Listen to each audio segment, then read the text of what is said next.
자, 안녕하세요. 오늘 뭘 할까요? 법 한번 해볼까요? 법. 아, 요즘 뭐 진짜 법의 시대 아닙니까? 그죠? 네. 근데 이제 굉장히 재밌는 게 법을 불신을 하는 거예요. 네. 그런데 법이 가장 뭐냐면 우리가 기대야 되고 그 다음에 판단의 기준이 되는데 그게 이제 불신의 시대가 된 거예요. 그래서 여러분들 이 영화 보셨는지 모르겠지만 부러진 화살이라는 거 굉장히 상당히 이 법의 불신을 이 그 화두를 이 세상으로 꺼냈던 영화이기도 하죠. 정정 감독께서 만들고 이건 뭐냐면 옛날에 어느 그 수학과 교수가 그 시험 출제를 했는데 이게 좀 문제가 생긴 거예요. 그 이제 내부 고발을 했는데 큰 걸 그들이 있는 대로 고발을 했는데 결국 이 사람이 망하는 거예요. 그래서 하도 뿔이 나서 이분은 특히 그 수학자니까 수학자는 뭐 정확하잖아요.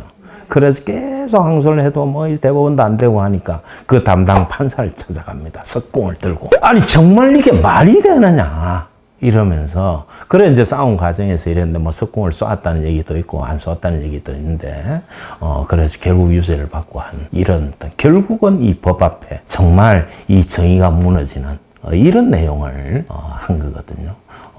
참 그 의미가 있는 거지 않겠는가. 그래서 뭐 그 이후로 계속 우리가 법의 어떤 힘이 세지는데 법에 대한 신뢰라는 것은 정말 점점 떨어지고 있는 거예요. 16년 그 통계죠. 재판 결과 공정하냐? 불공정하다는 사람이 70.6%. 공정하다고 하는 사람이 23%예요. 이게 말이 되나요? 그렇잖아요.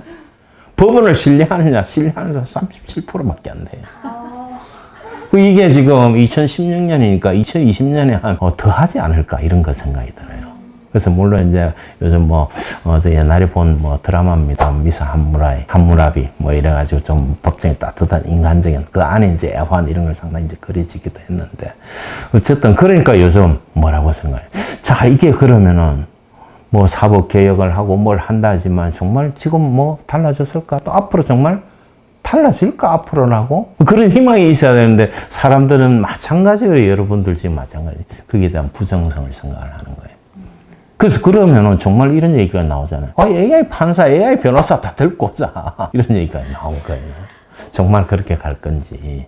그래서 인간을 심판한다는 것은 사실 인간의 영역에서 마지막 영역이 원래는 신의 영역이었잖아요. 그거 이제 신의 어떤 그 의지를 혹은 전달받을 수 있는 옛날에 어떤 굉장히 신령스러운 동물, 심판이라고 이렇게 얘기를 하죠. 중국에서는 해태라는 상징의 그 동물이 이 부정한 사람을 보면 받아 죽인다 해가지고 이런 게 있었고. 그 다음에 이제 그게 종교가 생기면서 그 신의 의지를 이렇게 전달받은 성직자들이 판단을 했단 말이에요. 그렇죠. 옛날에 성직자가 판단을 하는 거 아니에요.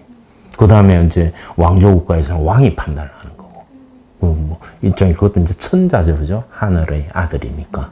그래 이제 이게 이제 제도화돼서 이제 법관이 그걸 대행을 하게 됐는데 지금 이런 상태까지 온 거예요. 그래서 그런 근본적인 문제가 뭘까? 이 법자를 한번 살펴보는 게 의미가 있을 것 같다. 법자는 굉장히 간단하잖아요. 근데 그죠? 왼쪽은 물 숫자고 오른쪽은 갈것자입니다. 물이 가는 게 법이에요. 그게 뭘까? 굉장히 간단해. 물이 가는 게 뭐예요? 세상의 이치? 무슨 이치? 자연의 섭리? 자연의 섭리? 그렇죠. 그렇죠. 물은 항상 일정하게 흘러요. 어디서 어디로 흘러요? 위에서 아래. 위에서 아래로 흘러요. 절대로 조금이라도 높은 데로 갈 수가 없어요. 그거는 인간의 힘에 의해서 거꾸로 올려야 돼요. 그게 역류라는 거예요. 그죠? 그래서 뭐냐면 항상 변하지 않는 원칙이 있어야 된다. 이것이 뭐냐면 법의 정신이에요. 누구한테나 공평하고 누구한테나 공통적으로 적용되는 그 정신이죠. 이 법법자가 사실은 한 3,000년 전에 만들어졌는데 그때 이런 정신을 반영을 한 거예요. 근데 옛날 그 당시의 글자에 보면 지금보다 훨씬 복잡한 구조가 하나 더 들어있습니다. 조금 전에 말씀드린 중국에서의 상상의 동물이라고 하는 신의 여지를 갖고 정의를 실현한다는 동물, 해태라고 우리 얘기를 하죠. 요즘 해치라고 읽는데 그게 들어있어요. 그래서 너무 복잡하니까 이 부분을 뺀 거예요. 하나는 그러면은 법이라는 게 뭐예요? 공평해야 된다. 그 다음에 하나는 정의로워요. 그 정의를 위해서 공평해야 된다는 거죠. 그런데 지금 그렇지 않잖아요. 유전, 무죄. 유권, 권력이 있으면은 무죄, 뭐 이런 얘기들이 이렇게 한단 말이에요. 그래서 여러분들 서울에 보면 서울, 해치 서울, 이런 구호가 있습니다. 서울 정의롭게 만들자 해가지고 이 해태를 상징 동물로 쓰고, 국회의사당에 보면은 양쪽에 커다랗게 돌로 해가지고 해태가 만들어져 있잖아요. 근데 가장 정의롭지 않은 곳이 국회지 않겠는가, 뭐 이런 얘기도 있고. 그래서 사실은 우리가 참 이거 보면은 이건 정말 기원전 950년에서 기원전 936년, 지금부터 진짜 3000년 전 얘기예요. 그때의 내용을 기록한 청동기 명문이 하나 발견이 됐는데, 홀정이라는 주인공이 홀이고 이 정은 알죠? 세발솥, 그 안에 새겨진 기록입니다. 거기에 보면은 여러 가지 내용이 들어있는데 하나가 그 당시 소송에 대해서 걸려가 있어요. 소송. 이제 주인공이 아까 홀이라고 그랬잖아요. 홀은 뭐냐면은 상나라를 멸망시킨 나라가 주나라입니다. 그죠? 그 상나라의 멸망한 나라의 유민이에요. 옛날에 귀족이었겠죠. 근데 이제 망한 나라에, 우리 고려 조선 같으면 고려에 조선이 섰는데 고려의 이제 귀족인 거라. 그 다음에 이제 그 상대가 나오는 게 광계라는 사람인데, 광계는 이제 주나라의 신흥 귀족이에요. 누가 힘이 있겠어요? 응?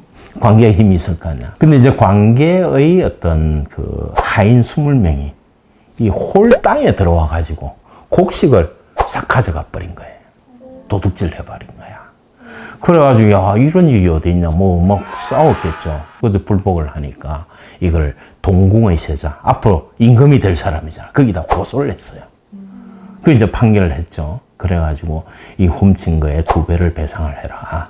그 다음에 뭐냐면은 네가 훔치지는 않았지만은 책임자니까 사과를 하라, 이렇게 한 거예요. 그래 이제 이 사람 배상은 했는데 사과를 안 하는 거예요. 내가 안 했는데 날 모르는 일이다. 이래 다시 고소를 했어.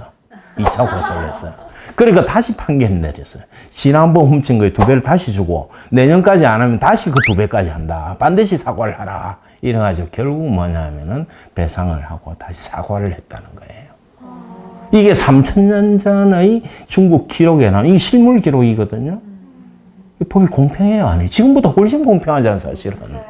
그렇잖아요. 그러니까 이걸 이제 새겨가지고 이 땅은 그래서 받은 거고, 이런 건 우리 재산이니까 우리 집안이 이런 그 가문을 갖고 있다. 여러 후손들은 자부심을 가지고 살아라. 뭐 이렇게 한 거단 말이에요. 그래서 이 참 우리가 한번 좀 생각해 볼 부분 아닌가. 그러니까 아까 말씀드린 대로 지금 전 세계적으로 모든 걸 법 가지고 하는데 법이 공정하지 않다고 법이 공정하지 않겠죠. 법을 판단하는 게 지금 공정하지 않다고 하니까 인공지능을 지금 도입을 한 거 아니에요. 실제로 지금 우리나라에도 AI 변호사 유렉스 들어봤어요?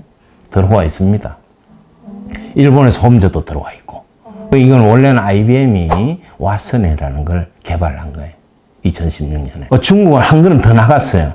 그런 정도가 아니고 실제로 여러분 핸드폰에서 이 가상 AI 법관을 통해서 기소까지 할 수가 있습니다. 그 대단하죠. 유렉스 법률 우주. 응? 우주 또 나오네. 응? 여기 지금 여러분들 인터넷 들어가면은 여기서 법률 상담을 하고 해보니까 하나만 이렇게 되는데 그 다음부터는 유료예요. 그럼 여러 가지 자료 할 수 있겠습니다.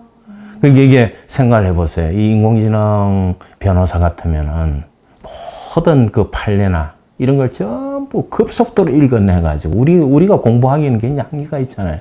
이 판례라든지 이런 걸, 그 다음에 새로 생기는 문제들, 전 세계 판례 이런 것들을 전부 공부를 해가지고 엄청난 자료를 정리를 하고 있는 거예요. 그래서 이게 지금 현실화가 된 겁니다. 벌써. 네? 그렇잖아요. 그 다음에 아까 말씀드린 그 사실은 출발은 지금 로스, IBM에서 만든 이것이 이제 응용이 된단 말이에요. 그래서 지금 여러분들 그 코로나 이것 때문에 사실 이제 언택트 시대가 됐는데 실제로 이제 우리 법원에 못 가고 막 그러잖아요. 앞으로 훨씬 더 이런 걸 당기지 않겠는가. 그 최근 통계한 미국 법률 시장의 10%를 이미 인공지능 변호사가 지금 담당을 하고 있다는 거예요.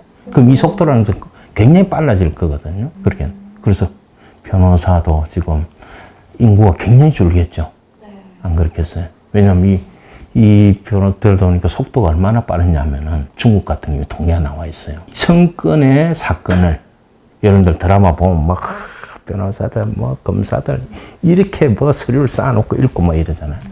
이틀 만에 이 1000건의 소송건을 해결을 하는 거예요. 그리고 이건 점점 빨라질 거 아니에요. 예. 그 알리바바에서 뭘 만들냐면은 진짜 이거는 변호사였잖아요. 법률 정리해 주는 거. 실제로 가상의 판결을 할 수 있는 판사까지 만들었어요. 그 여기 보시면 AI 신이 팍팍 그래가지고 가상의 저 사람이 나와서 대화하면서 법관처럼 다 판단을 해가지고 물론 이제 또 AI 변호사의 도움을 받겠죠. 좀 이렇다 정리까지 해줘요. 근데 이거는 사실 인간의 마지막 부분 아니에요. 변호사의 도움을 받을 수는 있겠지만 판결을 지금 AI한테 받기는 굉장히 문제가 있는 거예요. 그걸 인간들이 이제 허용은 안 하겠죠. 그것까지는 상당히 어려울 겁니다. 그런데 중국에서는 이미 지금 알리바바에서 그런 AI 법관까지 만들어서 실제 활동을 하는 기소까지는 가능하도록 지금 해놨어요. 그래서 문제는 뭐냐면은 그렇게 가지 않으려면은 사람이 인공지능보다 나아야 될 거 아니에요. 인공지능보다 더 정의로워야 될 거고 더 공평해야 될 거 아니에요. 그래서 아까 법법자 있었죠. 물이 가는 것처럼 굉장히 공평하고 그 다음에 아까 해치가 있었잖아요. 혜태가 그죠? 그게 뭐냐면 정의로워야 되는 거 아니에요. 그 정의를 향해서 어느 순간이라도 공평하고 일정해야 되는 그렇잖아요. 이 부분이 보정이 돼야 결국 인간이 적어도 이 부분에 있어서는 최종적으로 남을 수 있지 않겠는가. 그래서 아까 물이 간다고 그랬는데 노자의 유명한 말이 있잖아요. 상선약수, 최상의 선은 물과 같다. 물이라는 거래요. 모든 사람들 이렇게 만들고 항상 낮은 곳으로 흐르고 그러면서 절대로 자기가 모든 만물을 키웠다고 자랑하지 않는 이런 어떤 정신, 이 정신을 갖고 정말 인공지능보다 인간이 정의롭고 더 나와야 되지 않겠는가. 법법자를 보면서 오늘은 그런 좀 생각이 들었어요. 우리가 뭘 해야 될지 알겠죠? 네. 자, 수고했습니다. 수고하셨습니다.